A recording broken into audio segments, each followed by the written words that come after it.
আসসালামু আলাইকুম রহমতুল্লাহি বারাকাতুহু।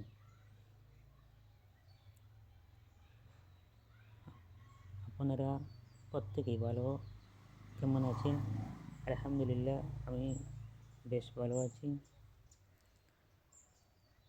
আজকের এই শুভ সকালে আপনাদেরকে প্রত্যেককে অভিনন্দন ও শুভেচ্ছা জানাই যে আল্লাহ তাআলা আপনাকে আমাকে আজকের এই রাত্রি অতিক্রম করে এই সকালটাকে দেখার সুযোগ দান করেছেন এবং সুস্থ সহকারে সকাল পেয়েছি দেখার মতো। তাই আমরা প্রত্যেকে শুকরিয়া আদায় করি, আলহামদুলিল্লাহ। আমরা প্রত্যেকেই আল্লাহ তাআলার গুণাগুণ করি, আল্লাহ তাআলার নিয়ামতগুলির শুকরিয়া আদায় করি। আল্লাহ তাআলা আমাদেরকে সেই শুকরিয়া আদায় করার কারণে কিয়ামতের দিন আমাদেরকে সেই কঠিন আযাব থেকে, কঠিন গজব থেকে হেফাজত করবেন। তাই আমরা প্রত্যেকেই সেই মহান রবের শুকরিয়া আদায় করি।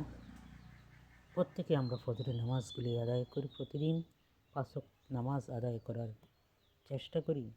সেই নামাজ গুরুত্বপূর্ণ একটি ইবাদত, যে ইবাদত খুব গুরুত্ব সহকারে আদায় করার কথা বলেছেন এবং যেই ইবাদত 5 ওয়াক্ত নামাজ আদায় করলে আল্লাহ তাআলা নিজে ওয়াদা করেছেন এমন মানুষকে অবশ্যই তিনি জান্নাতে প্রবেশ করাইবেন।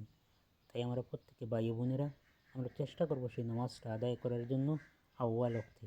আখির দাওয়ানা আলহামদুলিল্লাহি রাব্বিল আলামিন।